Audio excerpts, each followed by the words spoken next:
Florence, 1389. A boy is baptized into a medieval world. He was not of noble birth. He was the son of a local merchant. His name was Cosimo de' Medici.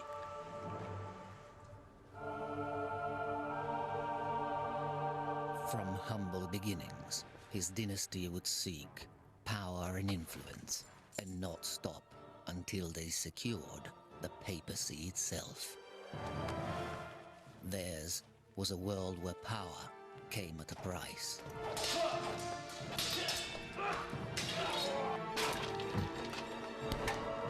Intrigue, murder, assassination, and war. But the city of Florence was also a cauldron of creativity.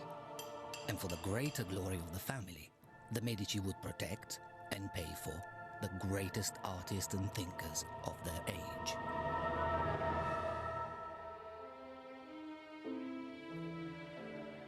Michelangelo, Brunelleschi, Botticelli, Leonardo, Galileo.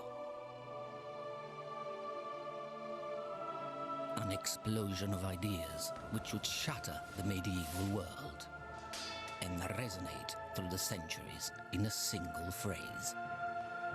Rinascimento, rebirth, renaissance. Behind it stood the Medici, godfathers of the Renaissance.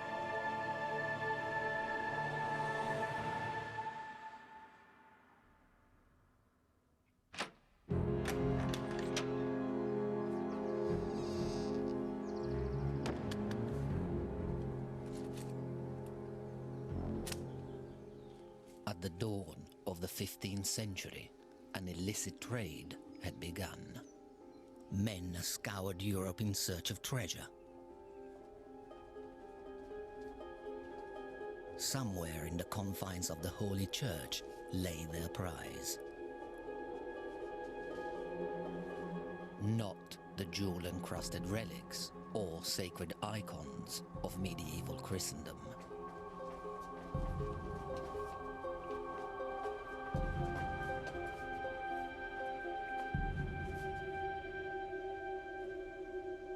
Nor were they seeking to loot the bodies of the dead, victims of war and plague.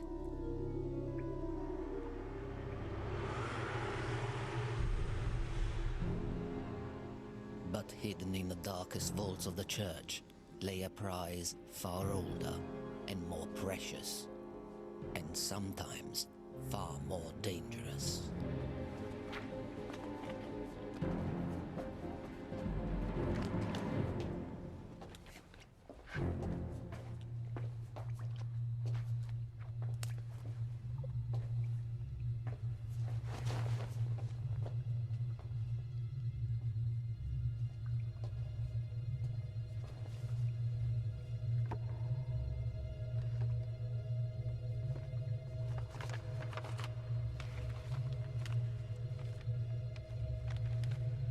What these men were really after was knowledge. Cosimo de' Medici and his friends were searching for lost secrets from the ancient world.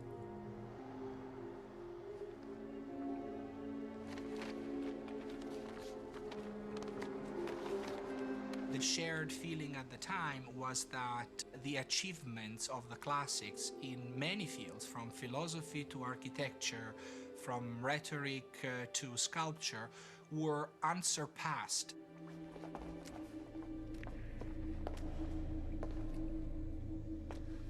At the beginning, it was just sort of fun to dig up old sculptures or interesting to discover lost manuscripts in faraway monasteries and bring them down and read them. Took them a long time to realize that there was a whole other way of life being embodied there.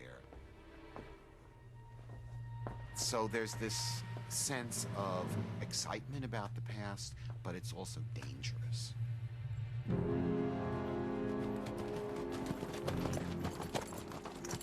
From across Europe, ancient learning was carried back to Florence, the city of Cosimo's birth.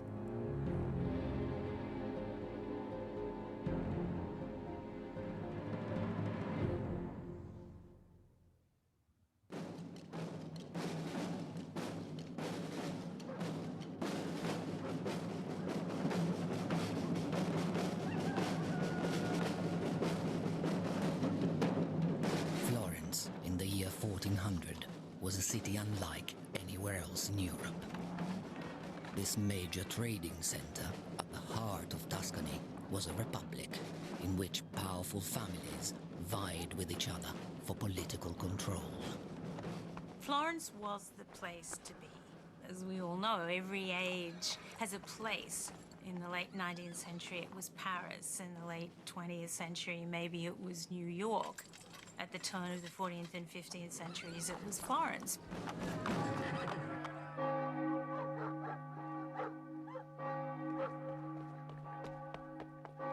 In a side street of the main piazza, an ambitious family was trying to make its name.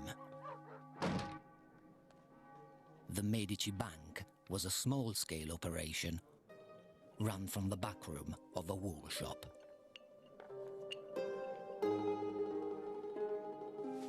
The growing business was managed by Cosimo's father, Giovanni de' Medici.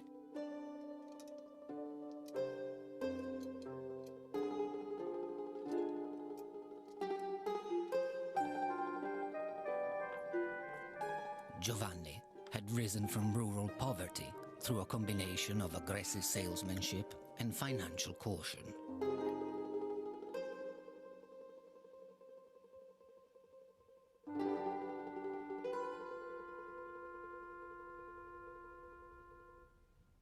He chose his clients very carefully.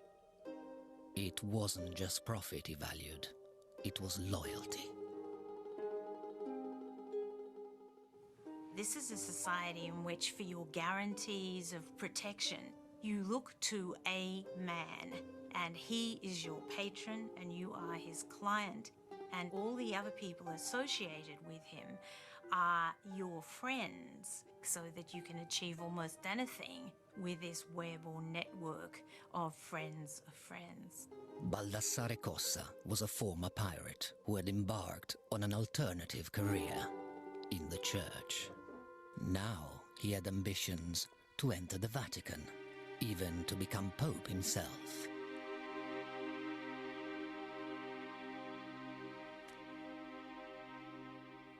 All he needed was a campaign fund. Giovanni knew that the church was in chaos. The papacy itself was up for grabs.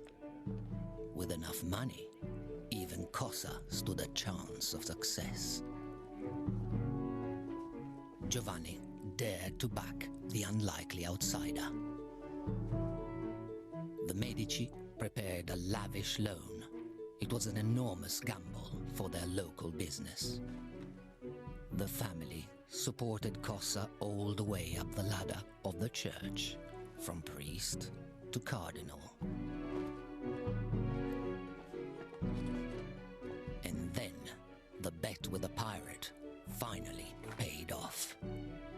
In 1410, Baldassare Cossa was elected Pope John the 23rd.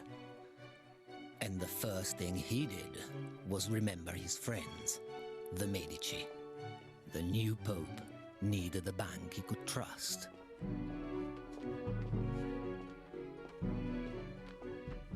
Giovanni and Cosimo completely control the papal account. They become known as God's bankers. That's what the Medici becomes known as. And also, of course, they get that account over all the other big Florentine families.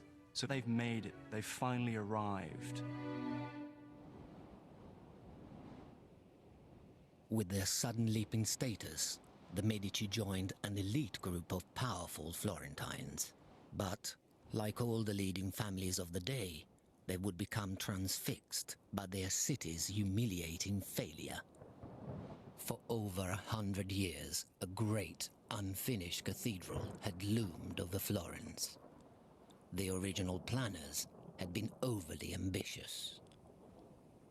They had meant to build the largest dome in the world, and they had failed. The cathedral, more than any other building of any nature in a medieval and Renaissance city, represent the symbol of the identity of the community. And having the project not completed was a sort of mutilation. And without a dome, you don't have a sacred building.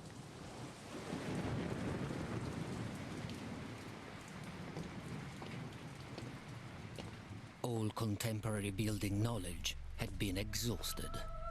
Now, the city looked for fresh ideas from a new generation.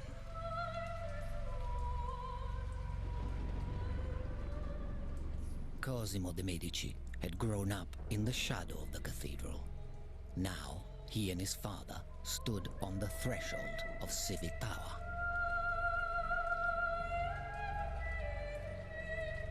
Perhaps they could apply their enterprising spirit to the greatest problem of the age, and in the process win glory and power for the Medici family.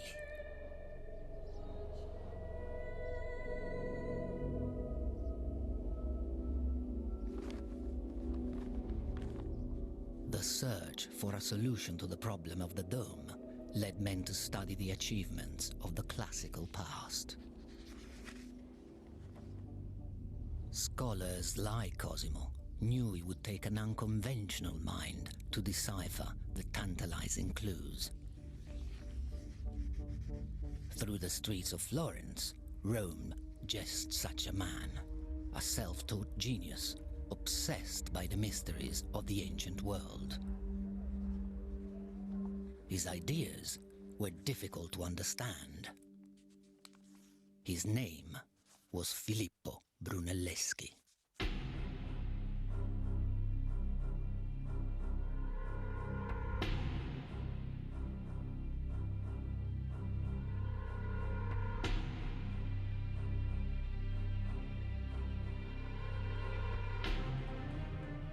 I think that the G word of genius is something that people are reluctant to use these days, but I think is very applicable in the case of Brunelleschi. However, maybe like many geniuses, he wasn't someone you would necessarily want to know.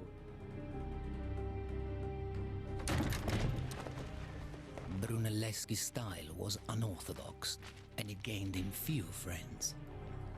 He was in many arguments with the so-called city fathers. On one occasion, he was actually carried out of the main government palace forcibly because he'd lost his temper and apparently he'd insulted people and they were not going to be insulted and they threw him out.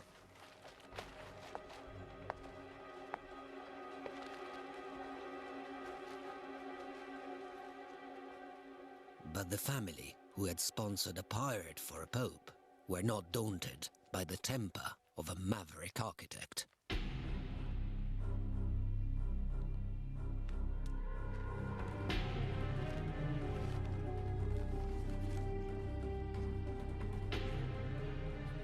In the Medici, Brunelleschi had found patrons willing to gamble on his judgment. Brunelleschi's vision would resurrect forgotten concepts of the past. And in 1419, a new orphanage in Florence became a showcase for his ideas and for Medici ambition. Brunelleschi was using the classical orders of architecture, something that hadn't been used in over 1,000 years. And the people of Florence were so amazed by this that it's said that they gathered on the building site, much to the inconvenience of the workmen, and actually watched this happening, because they simply hadn't seen anyone build in that style before.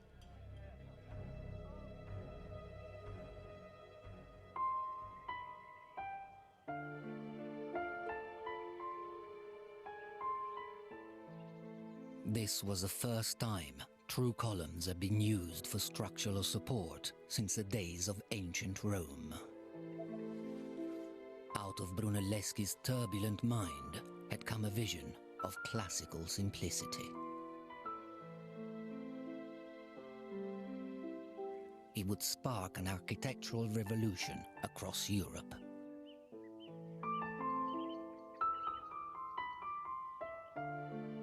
Innovation and ambition went hand in hand, and for the Medici, this was only the beginning. Brunelleschi was the house architect. They were very close. There was a clear fit between what Cosimo wanted and what Brunelleschi could give him. And it very much was about recreating a great classical city on the lines of Rome.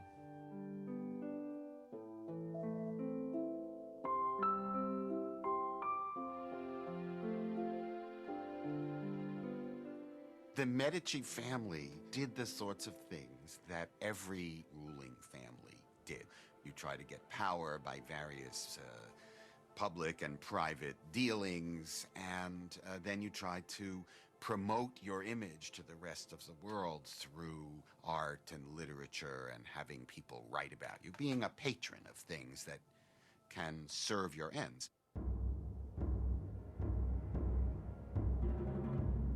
With the backing of the Medici, Brunelleschi now set his eye on the problem of the dome, the greatest challenge in Florence.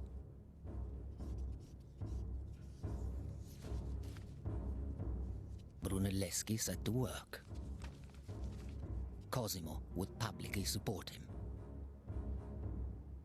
The church authorities were desperate, offering a massive cash prize for a solution. Brunelleschi's model showed the largest unsupported dome in Christendom. But he was fearful his ideas would be stolen.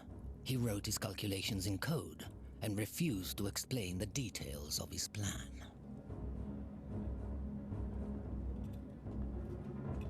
The cathedral authorities demanded some kind of demonstration before they would award the prize. So Brunelleschi challenged them to stand an egg on its end. When they failed, Brunelleschi broke the bottom of the egg, and it stood up. The men complained that his solution was so obvious. Brunelleschi protested. Of course it was, and so would be the solution to the dome if he showed them his plans. The authorities gave in to the stubborn architect. The commission for the dome was his. But what Brunelleschi would now attempt was unprecedented and fraught with danger. He would have to rewrite the rules of Western architecture, and there was no certainty of success.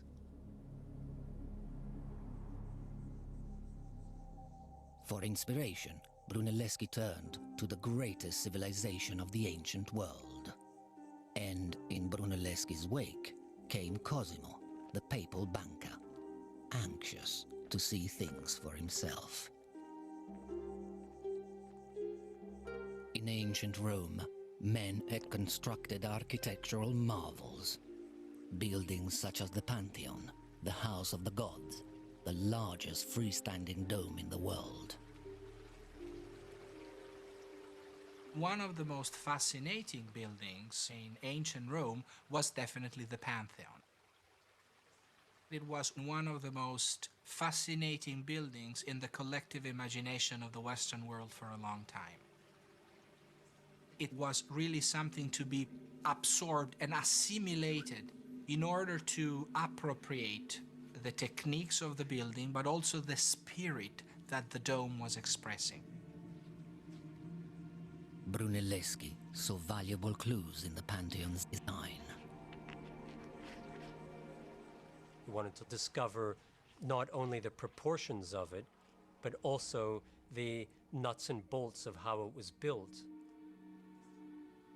What particularly struck the contemporaries was the size of the dome and the fact that it was one of the very few complete domes that had survived from ancient times. The architects of ancient Rome had framed the Pantheon with timber and poured their concrete dome over the top. But there was not enough timber in all of Tuscany to build a scaffold inside Florence Cathedral. Brunelleschi's dome would have to support itself throughout the building process. Even the recipe for concrete had been lost since the fall of Rome. But, through intense study, the Pantheon gave up its secrets to Brunelleschi. He was inspired by its clever double skin. So Brunelleschi used the idea of the Pantheon's strong circle, placing an inner dome within the cathedral's octagonal drum. Sandstone rings would hold the structure together like a barrel.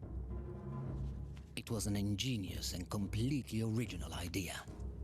In practice, however, Brunelleschi was entering uncharted territory.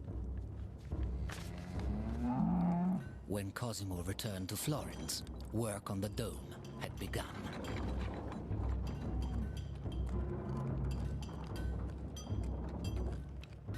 You would have the sound of the hammers, you would have the workmen in the streets, beckoned by the bells that summoned them from their beds. It was a scene of chaotic activity, sort of like New York in the 1920s or something, when the first skyscrapers are going up.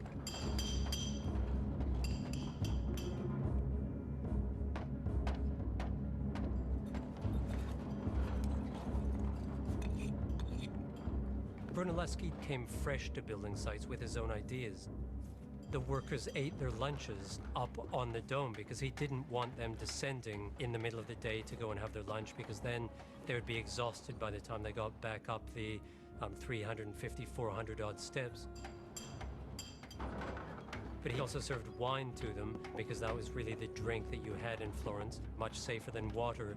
But he did make certain that your wine was diluted. You put a third part water in, which was the drink that was given to pregnant women at the time. But as Brunelleschi's dome began to rise, the health of Cosimo's father began to fail. Giovanni de' Medici knew the dangers that lurked in the streets of Florence. Although rich, he had taken pains to retain an aura of modesty. A man who rode on a mule did not invite attack. Giovanni offered his son a warning. Be wary of going to the palace of government. Wait to be summoned. Do what you are asked to do and never display any pride. Always keep out of the public eye.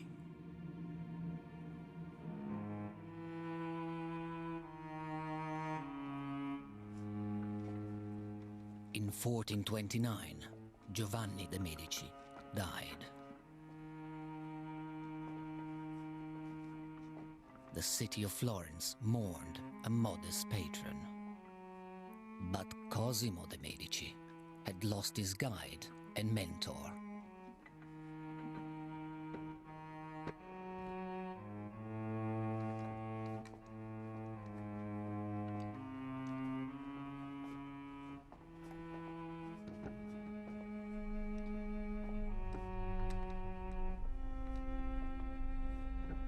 Local custom dictated that Giovanni's corpse be passed through the walls of his home.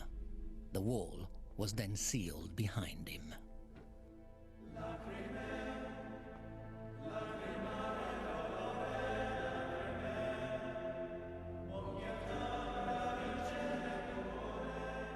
Giovanni was laid to rest in the church of San Lorenzo, rebuilt by Brunelleschi along classical lines.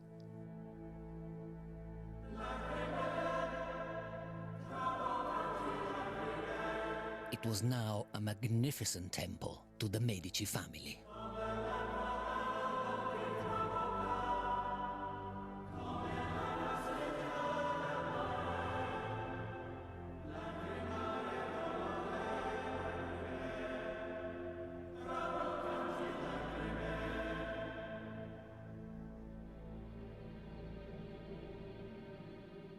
Giovanni's death cast a shadow over the future of the family.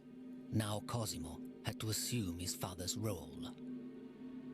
But how could he build on his father's legacy and still keep out of the public eye? Cosimo's rivals, the Albizzi family, had governed Florence for generations. They were wary of any challenge to their power.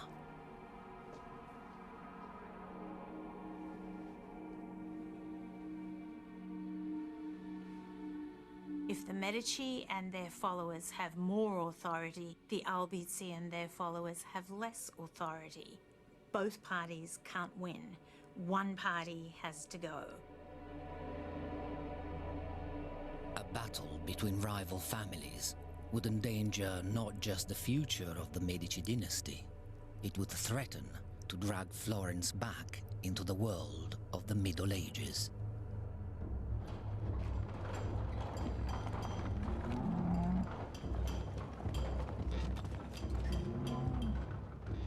Meanwhile, Brunelleschi also tried to escape the limitations of his age.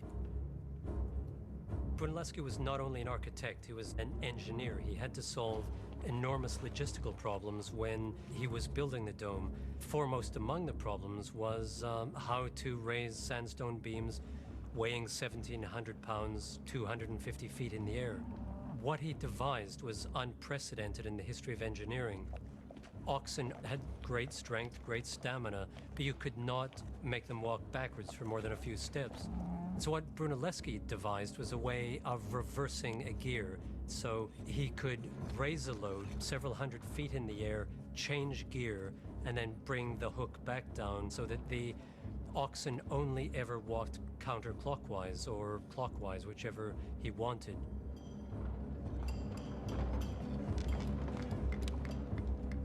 But there was still no guarantee that Brunelleschi's intricate design would stand up. The city of Florence was nervous, and no one more anxious than Cosimo. His patronage of Brunelleschi was well known. Nothing could please Cosimo's enemies more than to see Brunelleschi fail.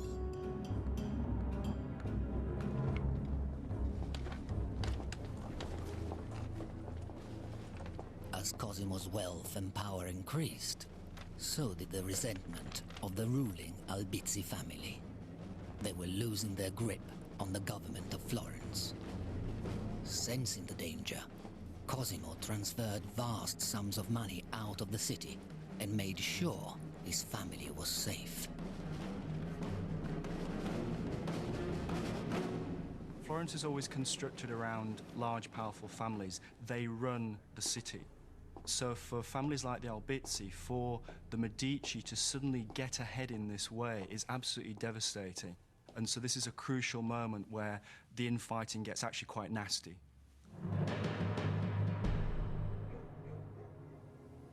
In moments of keen political struggle, and Florence was there in the 1420s and 30s, there were no holds barred.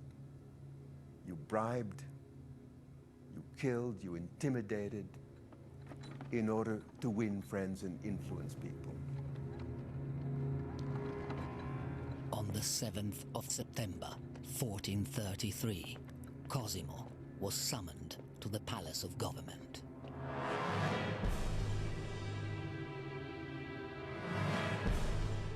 The Albizzi were waiting for him. They had hatched a plot to wipe out the upstart Medici. When I arrived in the palace, I found the majority of my companions already in the midst of a discussion. After some time, I was commanded by the authority of the Signoria to go upstairs.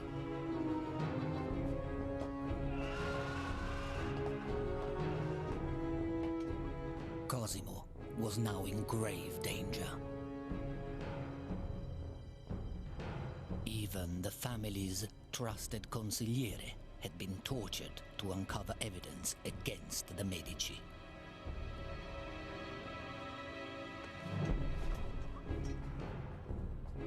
Cosimo was at the mercy of his enemies.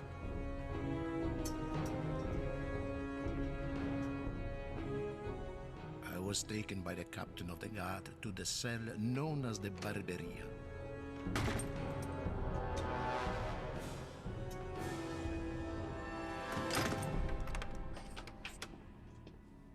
He is imprisoned in the topmost room at the very top of the tower of the Palace of Government.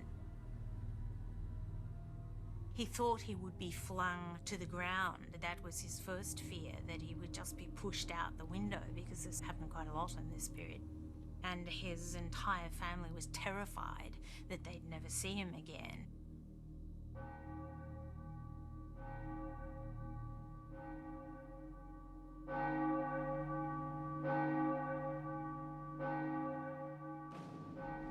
But in a republic, not even the Albizzi could dictate the fate of a citizen of Florence. They had to have the consent of the people. A referendum was called to decide Cosimo's future. The Albizzi hired soldiers to guard the piazza. Cosimo's friends were physically barred.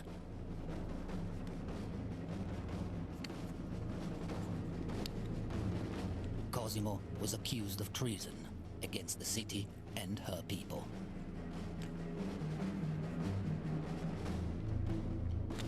A vote was taken.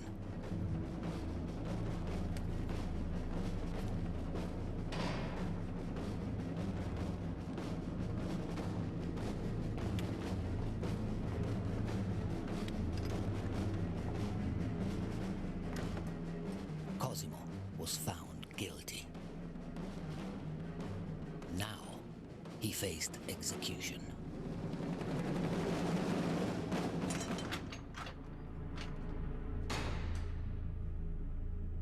But Cosimo had friends, even in the enemy camp. From his cell, he engineered a secret negotiation for his life. Money talked, and Cosimo walked.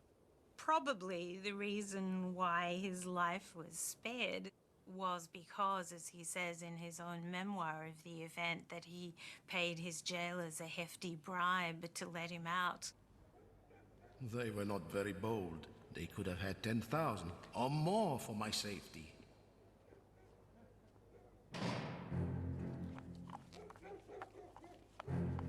Cosimo had survived, but he and his family were now banished, and Florence was in the hands of the Albizzi.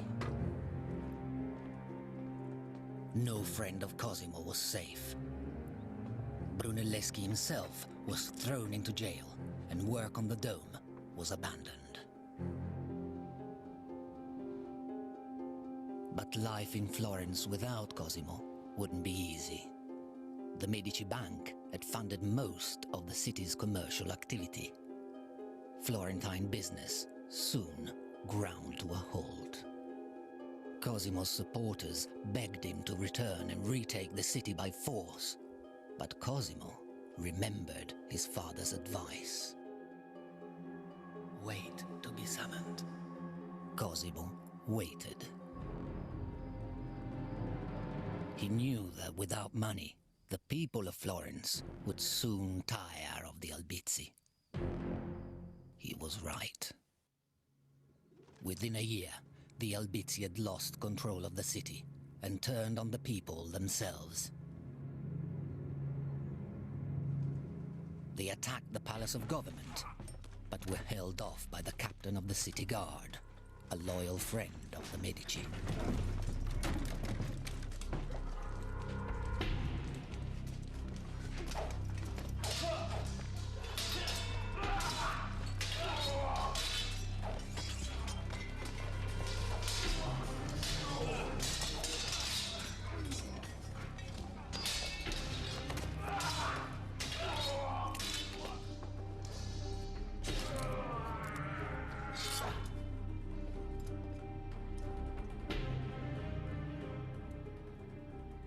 But Cosimo had even more powerful friends. Agents of the Pope descended on Florence. This time, the Albizzi had gone too far. Cosimo's exile was now over. At sunset they bid us come, and we set forth with a great following. The people crowded the piazza, and in the palace were many armed men for security. When Cosimo was offered control of the city of Florence, he modestly accepted.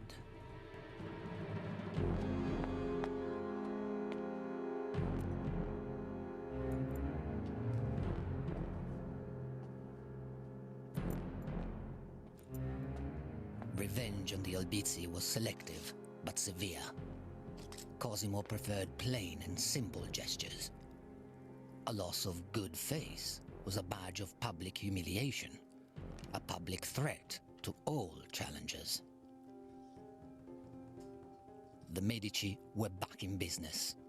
A friend described Cosimo's new power. Political questions are settled at his house. The man he chooses holds office. It is he who decides peace and war and controls the laws. He is king in everything but name.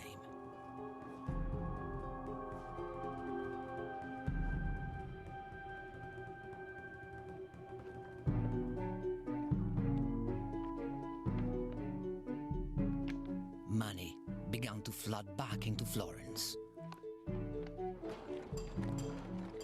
Brunelleschi led his workers back to the Dome.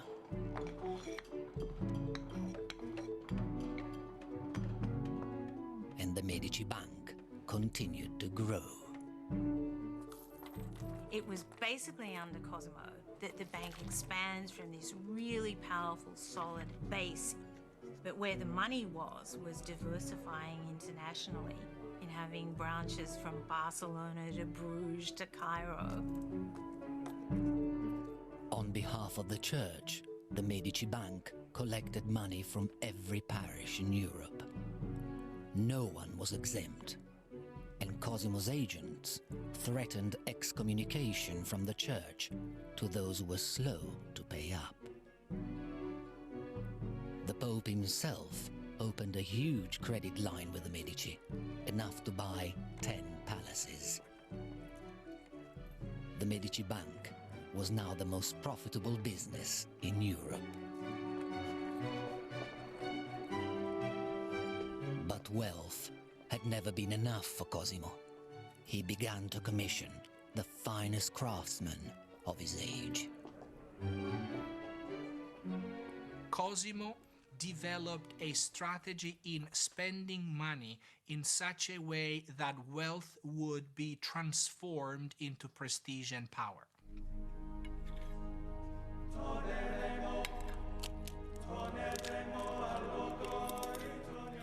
Cosimo de' Medici became the most sought-after patron in Florence.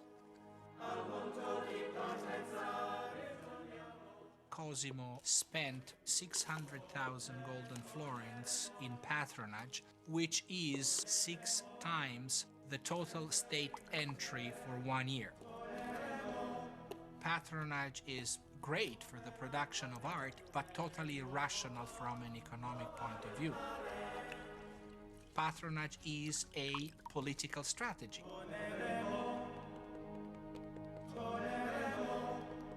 This, in my opinion, is one of the keys to understand the Renaissance.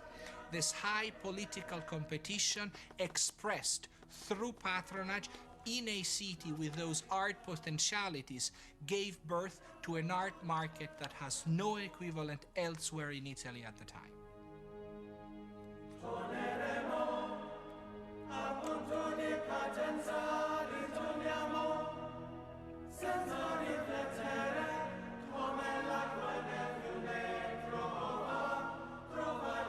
Why the artist needs the patron is very simple. There are no public art markets in the Renaissance as we have today. You didn't make art and then put it in the shop window and wait for someone to buy it. You only made art when somebody commissioned it from you and paid you for it more or less in advance.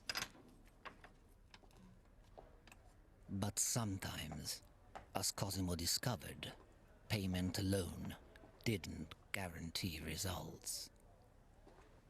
He had particular problems with the wayward monk and artist Filippo Lippi. Lippi was put into the monastery because he was an orphan, not because he asked to go into the monastery, and he really wasn't suited for that kind of life. He was always breaking out and chasing after women and this sort of thing. One of the things that Cosimo understood is that you get better work out of people when people are happy. So rather than yelling at them and being imperious and demanding and holding them to the letter of every little contract, you might get better work and more reliable work if you treated them like human beings who have other needs and have another life. Cosimo didn't care. If you show up for work and you do what we've commissioned you to do, you can do anything you want on your own time. Cosimo tolerated his temperamental artists because of their talent, and their talents were now widely recognized.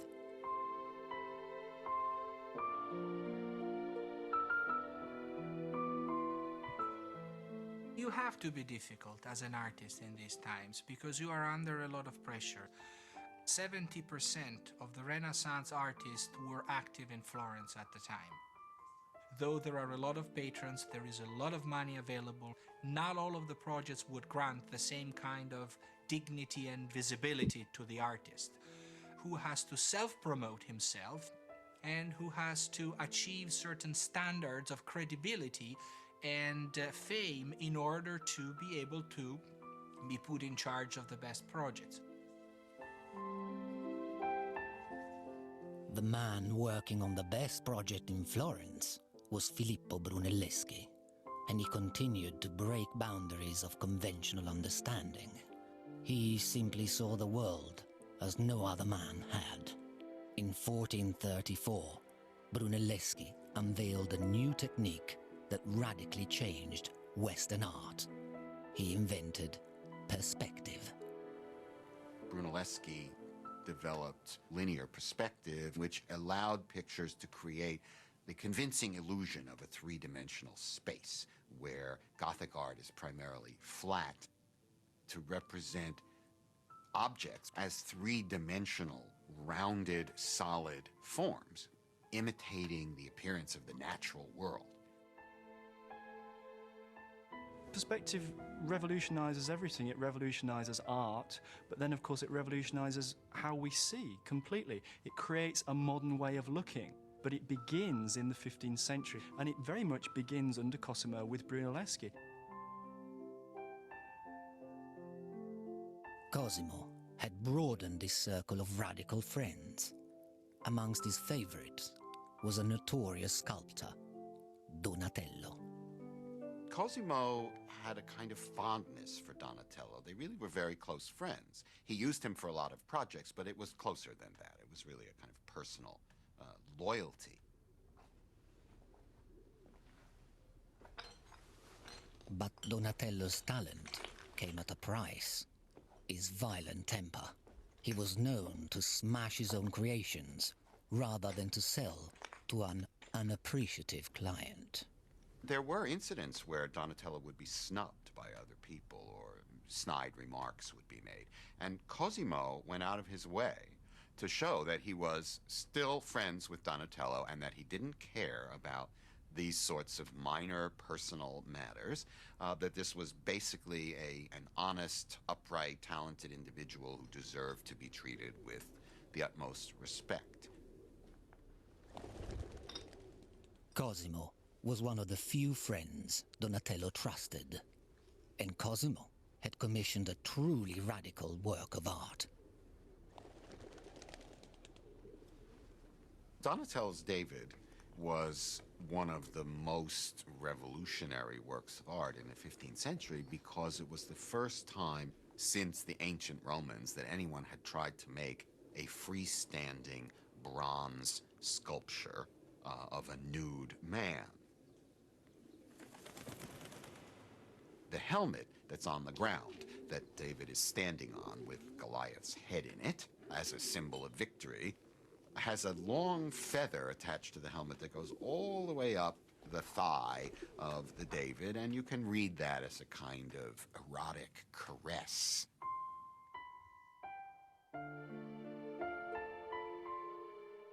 Such a sensual art was frowned upon by many in Florence.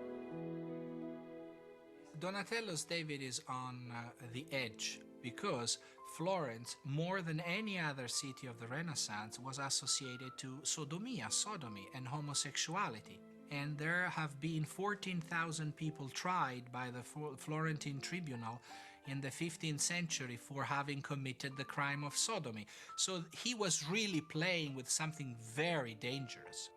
But he was willing to take more risk than some of his contemporaries. Cosimo gives a space to artists and writers to develop new ideas that are outside the orthodoxy of the Catholic Church. Art is really where it's happening. Art and sculpture and architecture are pushing forward the boundaries of what it's possible to actually do. No one in Florence was taking more risks than Brunelleschi. His magnificent dome was rising even higher. But with each new brick, the angle of the dome increased. This was the critical phase of Brunelleschi's design. One of the major problems Brunelleschi faced when he was building the dome, and particularly when he got to the upper reaches of it, was how he could prevent the bricks from falling inwards.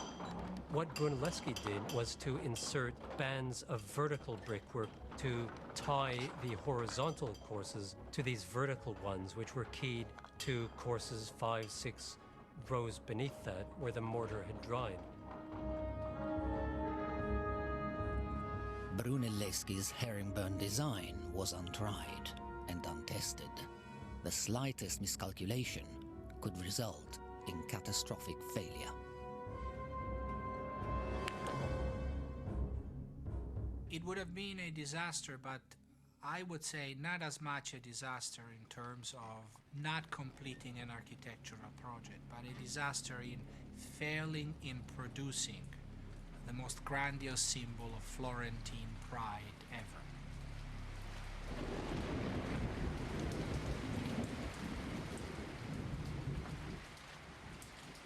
From his patrons to his workers, all looked on in disbelief.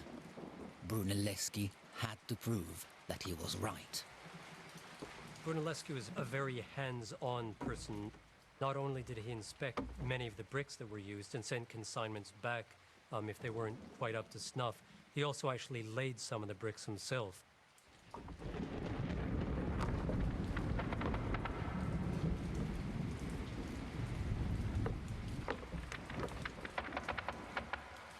The workers weren't certain at all that this was a viable proposition to lay these on an inward curving vault. And so he himself went up and practiced what he preached.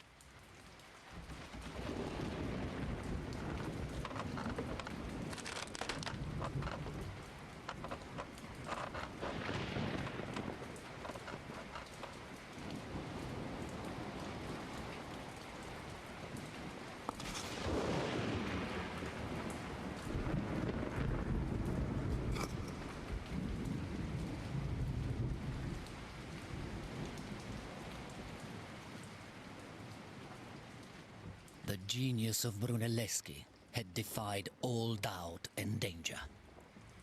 And in 1436, Brunelleschi, who has been keeping the faith all this time, that he could build that dome without aid of scaffolding or any other visible support, has brought, as he writes in a little poem he wrote, this miracle to pass.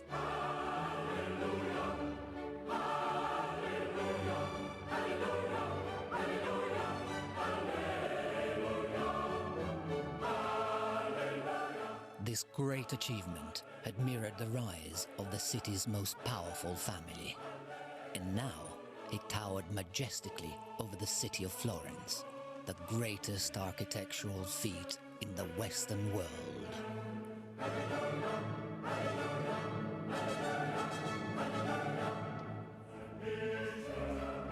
Cosimo basked in the dome's reflected glory, inviting the Pope himself to conduct the consecration.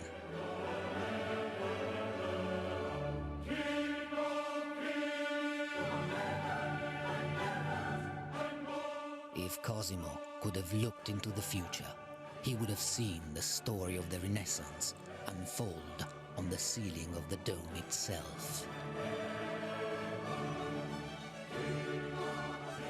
Weighing 37,000 tons and using more than 4 million bricks, Brunelleschi's dome was proof that man could conquer the seemingly impossible. A friend of Cosimo's wrote of its impact. It touches the skies and casts its shadow over the whole of Tuscany.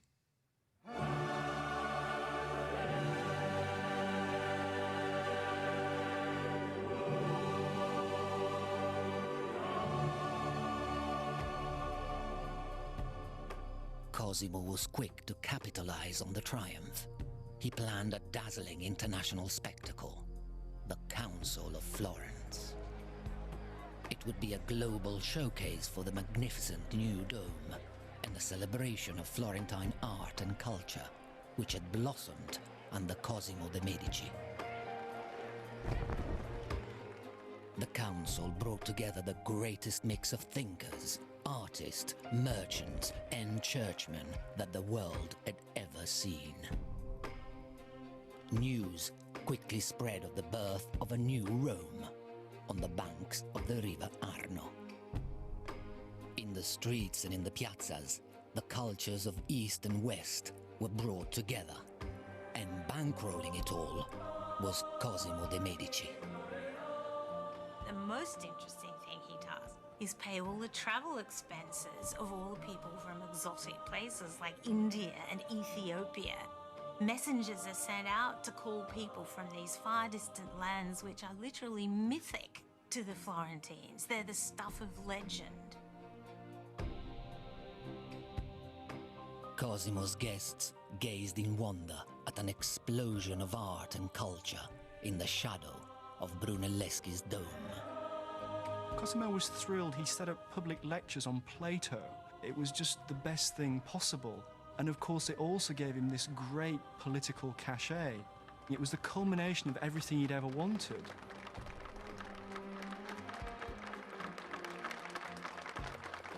Cosimo is now the great intercessor for the Florentine people. He truly is their patron, their godfather in every sense.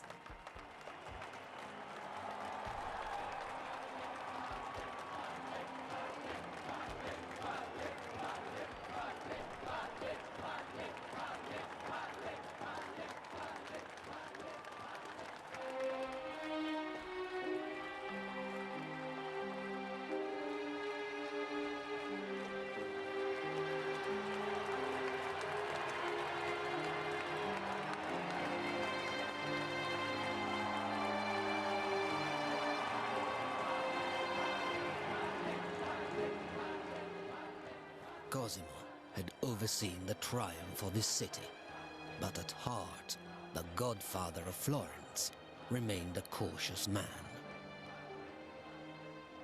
I know the humors of my city. Before 50 years have passed, we shall be expelled. But my buildings will remain.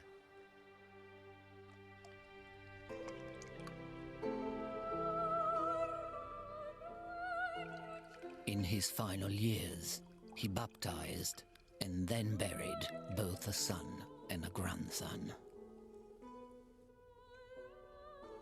On Cosimo's death, in 1464, the city of Florence declared him Pater Patriae, father of the fatherland. But who was left to lead the Medici? Who would fill the shoes of the godfather of the Renaissance?